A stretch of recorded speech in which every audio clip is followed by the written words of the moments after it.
I love you.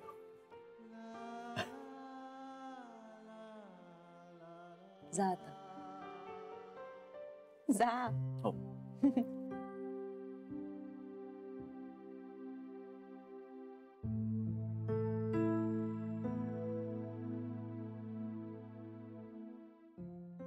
आता हे कशाला हवंय?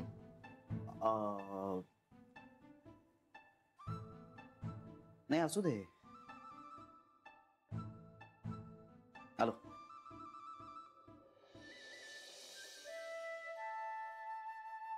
उगाच इगो हा. ताक मागायला जायचं आणि भांड लपवायचं. वेडा आहे माझा नवरा. एवढं प्रेम आहे पण दाखवण्यात कमीपणा वाटतो त्याला.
श्री, श्री आता माझं काही खरं नाही रे. खूप थोड्या दिवसांची पाहुणी आहे मी. फार तर 2 दिवस. मग माझा तुला फार त्रास नाही व्हायचा रे बाळा. मला माफ कर तू. सरमोशी हे काय? श्री, मला स्वप्न पडलं होतं. अगं स्वप्न सगळ्यांनाच पडतात. एवढं काय त्यात? ठीक आहे रे, कधी ना कधी तर जायचंच आहे ना. मग आता गेले तरी काय फरक पडतो आणि कोणाला मला पडतो. सरमोशी मला हवी आहेस तू आयुष्यभर. आणि आणि तुला जायची परवानगी दिली कोणी? त्याचं बोलावणं आलं ना की कुणाची परवानगी लागत नाही रे श्री. सरमोशी अगं, मरणारा माणूस कधी असं स्वप्न बघत नाही. तो डायरेक्ट. अरे पण माझ्या बाबतीत तसं नसतं श्री. मला आधी सुद्धा एकदा स्वप्न पडलं होतं माझं ठरलेलं लग्न मोडेल आणि ते मोडलं होतं. अगं, स्वप्नात मोडलेल्या लग्नाचं काय इतकं? इतर वेळी मोडलेल्या लग्नांचं काय मग? तू इतकी स्थळं पाहिलीस, नाही ना जमलं. आता काय हे एक स्वप्न घेऊन राहिलीस तू मनात? हे असं स्वप्नांवरनं आयुष्याचं जगणं मरणं नाही ठरवता येत आपल्याला. पण मग मला हे असं स्वप्न का पडलं? माझ्यामुळे. तुझ्यामुळे? माझ्यामुळेच तुझ्या मनात हे असे विचार आले ना. आणि मनी वसे ते स्वप्नी दिसे असं म्हणतात, त्यातला प्रकार झाला. सरमोशी अगं, तू नसलीस तर माझं काय होईल याची कल्पना तरी आहे का तुला? तुला त्रास झालेला मला अजिबात सहन होणार नाही रे. मावशी, मग तू हे असं बोलतेस, मग मी काय करायचं? नाही बोलणार आता. आणि आणखीन एक गोष्ट, त्या अत्यानंद महाराजांनी तुला सांगितलं होतं ना की तू 80 वर्ष जगणार आहेस म्हणून. मग आता काय त्यांचं म्हणणं खोटं ठरलं? आता त्यांच्या बोलण्याला काहीच अर्थ नाही का? नाही, तसं नाहीये रे. पण तसंच वाटतंय. आता त्यांच्या बोलण्याला काही किंमत आहे असं नाही वाटत आहे मला. अरे हे बघ, एकदा आपण अत्यानंद महाराजांवरती विश्वास ठेवला ना की मग आपण स्वप्नांवर वगैरे अवलंबून नाही राहायचं. स्वप्नांना असं खडसावून सांगायचं की आत्यानंद महाराजांनी मला 80 वर्षाचं आयुष्य बहाल केलेलं आहे, त्यामुळं मी तेवढी तर जगणारच आहे. त्यापेक्षा जास्त जगले तर चांगलंच, पण कमी मात्र जगणार नाहीये. आणि तुला एक गोष्ट सांगू का, ही अशी स्वप्न वगैरे सगळ्यांनाच पडतात, मलाही पडतात, रोज पडतात. हो, काय स्वप्न पडतात तुला?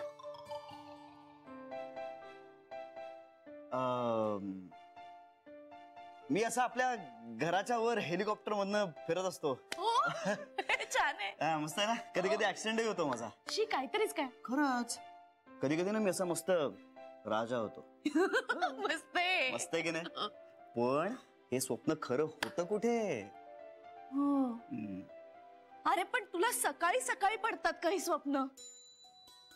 तुला सकाळी पडलं होतं? हो. मग मलाही सकाळीच पडतात, पण खरी कुठे होतात? हो. आणि तुझं एक म्हणणं पटलं मला. कुठलं? आत्यानंद महाराजांनी सांगितलंय की मी 80 वर्ष जगेन. आत्यानंद महाराजांपेक्षा स्वप्न मोठी नाहीयेत. That's it. पण तुला खरंच वाटतंय का रे मी जगावं असं? मनापासून. राग गेला का रे माझ्यावरचा? अगं तो नव्हताच कधी. मग बोलत का नव्हतास माझ्याशी?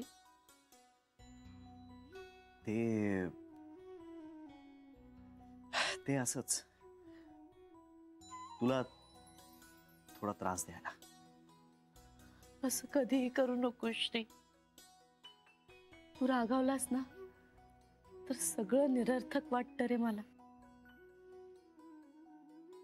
माझं चुकलं. हे बाळा, माझं चुकलंय. मी समजून घेतलं नाही तुला, जान्हवीला.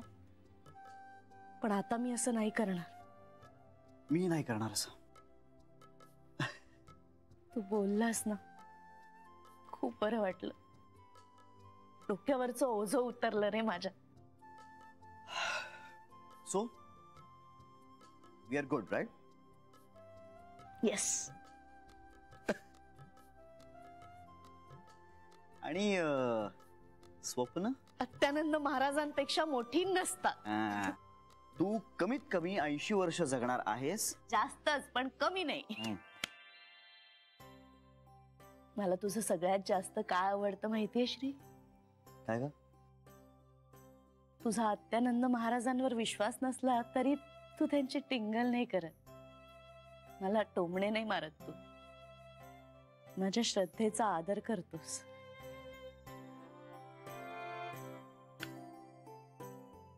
मग अय्याजीशी बोलीस का? हो, सगळ्यांचीच बोलले, माफी मागितली.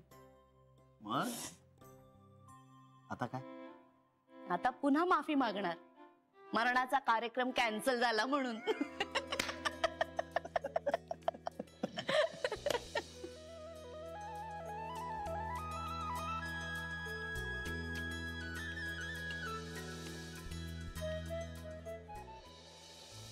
तुम्ही त्याचं लग्न ठरवताय म्हणून तो नाराज झाला, चिडला नाही.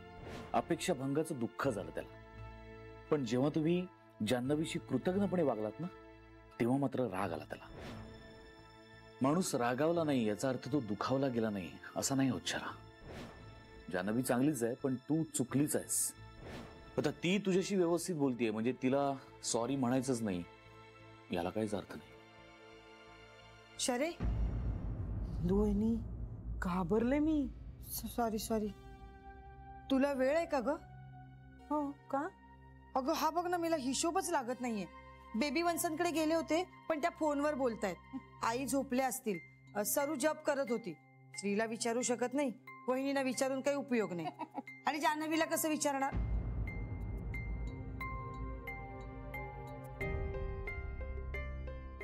कसं विचारणार ना ग? म्हणजे इतके दिवस तिच्याशी बोललो नाही ना, मग आता आपल्या कामासाठी तिच्याशी बोलायचं म्हणजे तिला काय वाटेल? इंदू वहिनी, म्हणजे तुम्हाला सुद्धा बोलावंसं वाटतं ना जान्हवी बरोबर? काय झालं सांगा ना. बेबी वन्सनना काही सांगणार नाहीस ना? नाही सांगणार, खरं शपथ नाही सांगणार. तुझ्या लक्षात राहत नाही शरे. अहो पण काय सांगायचं हेच लक्षात नाही राहिलं तर कसं सांगेन काही? हा तेही बरोबर आहे. खरं सांगू का शरे? हं. श्री त्या दिवशी जे बोलला ना ते मनाला खूप लागलं, पण नंतर विचार केला ते पटलं सुद्धा. म्हणजे जान्हवीने खूप केलं ना आपल्यासाठी.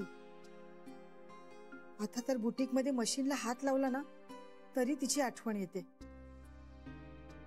मी शिवणकाम सुरू करावं म्हणून किती कष्ट घेतले त्या बिचारीने. ही सुद्धा आपल्या काही रक्ताची नाही. आई आपल्याशी ज्या वागल्या तसं आपण कुठे तिच्याशी वागलो. म्हणजे सासू म्हणून कमी पडलोच ना. म्हणजे तिचं चुकलं हे मान्य आहे मला. अहो पण कोण चुकत नाही इंदू बहिणी. मी सुद्धा चुकले होते. मी घरात कुणाला न सांगता खोटं बोलून चोरून ह्यांना भेटायला जायचे. आईंच्या दृष्टीने ते चूकच होतं ना. म्हणजे ह्यांची काळजी घेणारं मायेचं असं कोणीच नव्हतं. हे आजारी असायचे, एकटे असायचे, त्यांना बरं वाटावं म्हणूनच जायचे मी. पण आईंनी नाही ना घेतलं समजून. पण जान्हवीने समजून घेतलं. ती या सगळ्यात खंबीरपणे माझ्या पाठीशी उभी राहिली. एक स्त्री म्हणून, एक बायको म्हणून तिने मला आधार दिला. आईंना तर हे नकोच होते. श्री सुद्धा यांचा राग करायचा. पण यांनी घरी परत यावं म्हणून जान्हवीने केवढं केलं माझ्यासाठी. मग आता जर आईंना, श्रीला दोघांनाही ती या घरात हवी आहे तर मी तिच्या पाठीशी उभी राहत नाहीये, हे बरोबर आहे का? हो ग, माझंही म्हणणं तेच आहे. आता श्रीने तिला स्वीकारलंय ना, मग आपण उगाच तिचा रागराग कशाला करायचा. त्याला ती हवी आहे, मग मलाही हवी आहे. हो, जान्हवीनं माझं सौभाग्य या घरात परत आणलं. माझा अगदी मोडकळीला आलेला संसार तिने उभा करायला मला मदत केली. मी मात्र तिला घराबाहेर घालवायला निघाले होते. तिचा संसार नव्याने जुळून यावा म्हणून मी काहीच केलं नाही. आपलं चुकलं ना शरे. हो ना, एकाच घरात एकत्र राहून असं परक्यासारखं वागायचं कसं तरीच वाटतं. इंदुबहिणी, तुम्हाला माहितीये श्री तर ऑफिसमध्येही बोलत नाही माझ्याशी. काही विचारलं ना तर अगदी तुटकपणे जेवढ्याच तेवढं उत्तर देतो. बस. चिडलाय ना तो. पण इंदुबहिणी, त्याच्या अशा वागण्याचा त्रास होतो हो मला. हो ना, मलाही. आता तर बघत सुद्धा नाही आपल्याकडे. एरवी जवळ बसायचा, बोलायचा, खाण्यापिण्यावरून तर जुगलबंदी करायचा आपल्या बरोबर. आणि आता समोर दिसला तरी बोलत नाही, बोलायचं टाळतो, बघत सुद्धा नाही. इंदुबहिणी, आपण बोलूया का श्रीशी? बेबी वंसना कळलं तर? त्यांना कशाला काय सांगायचंय? पण कळणार नाही कशावरून. पण मला श्री बरोबर बोलल्याशिवाय राहवत नाही. मलाही. मग आता काय? मग काय? मग आता काय करायचं? मला भीती वाटते बेबी वंसनशी. ठीक आहे, मग मी जाऊन श्री बरोबर बोलते. शरे, तू असं करू शकत नाहीये. करू शकत नाही म्हणजे? मी श्रीशी बोलणार म्हटल्यावर तू लगेच तयार झालीस माझ्या आधी. हो, काहीतरी काय, मी आधीपासून विचार करत होते. मग बोलली नाहीस ते आल्या आल्या? आता नाही बोलले मी बोलणारच होते. तू फार शहाणी असं शरे, काही बोलणार मिळणार नव्हती. मी बोलली म्हटल्यावर तेव्हा सुचलं तुला. अहो नाही, मी खरं सांगते, शपथ. वाटल्यास ह्यांना विचारा. सगळ्यात कशी बरोबरी करतेस तू शरे? अरे आता ह्याच्यात काय बरोबरी केली मी? उलट विषय मी काढला. मी काढला होता. नाही, मी काढला. तुम्ही काहीतरी हिशोबाचं काम घेऊन आला होता. मी श्रीचा विषय काढला होता. वहिनी, शरे, वहिनी, आता काय ठरवलंस तू फायनली? मी श्री बरोबर बोलणार आहे. मी पण. आता कोण करताय बरोबरी? मी आधीच ठरवलं होतं. एक मिनिट, तुम्ही म्हणाला होतात की मला बेबी वंसनची भीती वाटते. नाही, बेबी वंसनची भीती वाटते ग, पण श्री बद्दल वाटणारं प्रेम थोडं जास्त आहे. हा, हे पण मला पटतंय. तुम्हाला माहितीये, सरुशी बोलायला लागलाय तो. आता माझा नंबर. हा, आता तुमचा नंबर हा. घ्या, बसा. हा, बसून राहा इथे, हलू नका जागच्या. माझा. शरे शरे शरे थांब. आई, येऊ का? ये ना, ये सरू. नाही, तुमची झोपायची वेळ झाली होती ना म्हणून. नाही ग, नाही. बोल. प्रसाद द्यायचा होता. कसला? पूजा घातली होती माझ्यासाठी छोटीशी. दे. नमस्कार करते. हा, सुखी राहा. कशासाठी ग पूजा? आजचं मरण उद्यावर ढकललं म्हणून. म्हणजे शब्दशः नाही हो, मरण एकूणच पुढे ढकललं म्हणून. बस ना.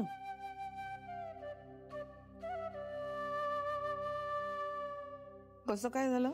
श्री बोलला ते पटलं मला. श्री बोलला म्हणून पटलं का मुळातच श्री बोलला म्हणून? दोन्ही. मग आता आता खूप काम करायचंय. मन शांत असलं की काम करायला उत्साह येतो ना. खरंय. हे झालं ते एका अर्थी बरंच झालं. म्हणजे मरणाच्या दारात जाऊन कळलं मला काय काय अपूर्ण कामं पूर्ण करायची आहे त्याचा अंदाज तरी आला. तेही चांगलंच झालं. हो, काही गोष्टी करायच्या राहून गेल्या. करशील तू पूर्ण. माझे आशीर्वाद आहेत. तुमचे आशीर्वाद आणि श्री जान्हवीची साथ असेल ना तर मी सगळं करेन. येते आता मी. Good night. Good night.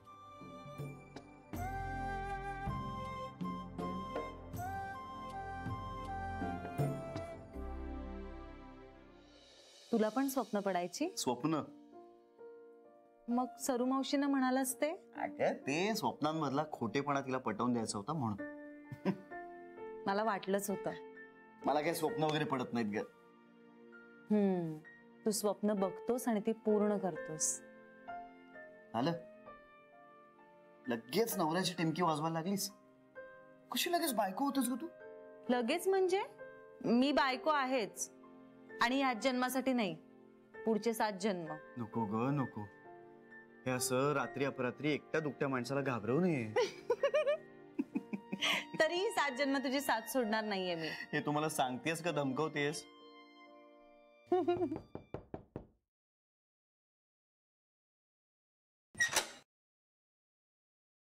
ए ए ए हे काय? दूध? दूध? आई मी तुला अनेकदा सांगितलंय मी काही दूध वगैरे पिणार नाहीये. मी काही तर लहान नाहीये. आणि हे बघ, मला कुठलीही कारण नकोय. उगाच इमोशनल व्हायचं नाही. मी आत्ताच ब्रश केलेला आहे, त्यामुळे आता त्याच्यात केशर घातलंय, बदाम घातलेत, पिस्ते घातलेत. अशी कुठलीही कारण मला देऊ नकोस. अरे पण ऐकून तर घेशील. मी नेहमी ऐकतो ना, म्हणून तुम्ही वाटेल ते माझ्या घशात ओतत राहता. एवढं काय नकोय बोलायला. दूध तुझ्यासाठी नाहीये, मग जान्हवीसाठी आहे. माझ्यासाठी? दाण्याची चटणी सोसत नाही की नाही तुला? आणि एवढी खाल्ली आहेस आज. सांगत होते तिला पण ऐकलं नाही तरी सुद्धा. हो, पण मला खावीशी वाटत होती.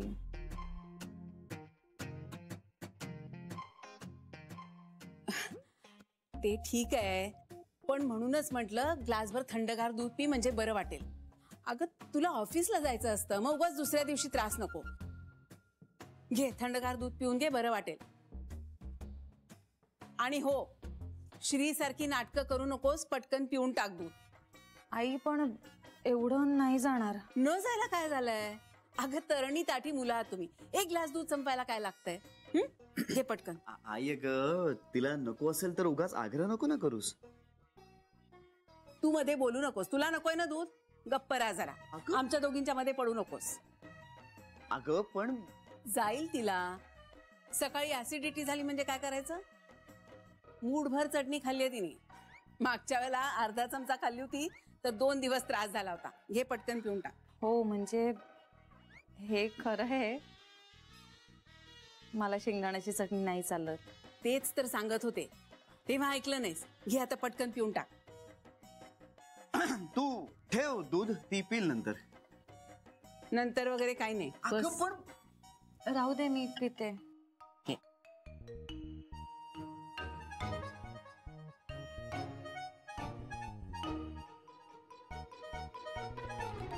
जान्हवी मला ठेव थोडस. नाही, तिच्याकडे बघून आता मला इच्छा झाली दूध प्यायची. ठेव हा थोडस. नको श्री, मी संपवते. जरा ठेव थोडस, मी पिन. तुला हवंय का? नकोय, मला नकोय. म्हणजे मी जान्हवीच्याच ग्लास मधलं पिन ना. यु नो, बायकोचं उष्ट. फाजीलपणा पुढे झाला श्री. फाजीलपणा काय यात?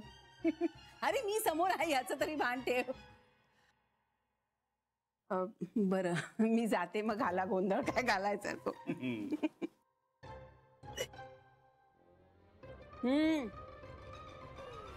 दूध जान्हवीनी संपायचंय,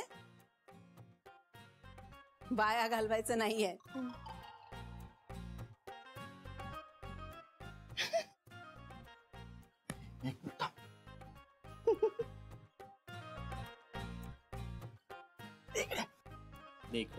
का पण? अगं तुला नको होतं म्हणून म्हणालो मी तसं. पण मग आता? राहू देते. ए नाही रे, असं नको. एवढ्या विश्वासाने दिलं होतं ना त्यांनी. तुला नको असेल तर मग मीच पिते. दे इकडे. अरे पण कशाला? नकोय ना तुला, मग राहू दे ना. अगं तुलाच नकोय. सावकाश सावकाश. जातंय ना?